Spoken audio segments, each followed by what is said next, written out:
Fault fabric, এই ফেব্রিকে কিন্তু আমার টেস্টে কিন্তু অ্যাকচুয়াল আসবে না। যদি আমি নিটিং ইন্ডাস্ট্রি থেকে যদি ফ্যাব্রিক নিয়ে আসতাম, জিএসএম টেপ ঠিক থাকতো, একই লটের ইয়ান দিয়ে তৈরি করা হতো, তাহলে জিএসএম আমার অ্যাকচুয়াল রেজাল্টটা কাছাকাছি আসতো, টলারেন্সের ভিতরে থাকতো, 4% টলারেন্সের ভিতরে। কিন্তু এটা ডিফারেন্ট থাকবে অনেক বেশি, কারণ ফ্যাব্রিকটা আমাদের কাঙ্ক্ষিত না। ঠিক আছে, এখানে জিএসএম দিলাম, এখানে আসলো উদাহরণ দিই, সিম্পল আসলো 110, এখানে জিএসএম কিন্তু আসবো 120। এর জন্য ডিফারেন্ট আসতে পারে, রেজাল্টও ডিফারেন্ট আসবে। জাস্ট ওয়ার্কিং প্রিন্সিপালটা ঠিক আছে কিনা এটা আমার দেখানোর জন্য দেখাচ্ছি। এই যে রাখলাম, এখানে রাখলাম না কেন, বাস্টিংটা তাহলে ভালো রেজাল্ট আসবে না।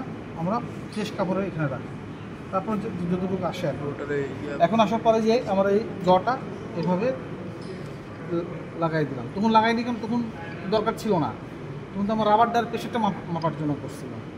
এই যে করলাম, এই ট্রান্সফার ডায়াটা এটা তো প্লাস্টিকের, অনেকে ভাবে যে কাঁচের বা কিছু কিনা, ভাবে যে পানি আছে কিনা, কিন্তু এগুলো কিছু না, এগুলো প্লাস্টিকের।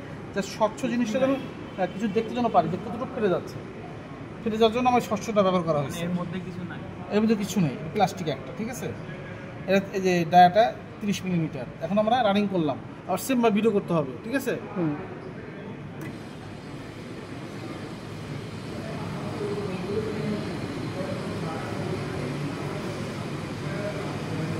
আস্তে আস্তে কিন্তু এটা ফুল দিছে এবং প্রেশারটা যাচ্ছে, মানে কতটুকু, হ্যাঁ কতটুকু ফাটবে, হ্যাঁ ফেটে গেল, ফেটে যাওয়ার পর আমার ইজিলি নেমে যাচ্ছে। ঠিক আছে, কারণ ভিডিওটা বন্ধ করে রাখি, বন্ধ করে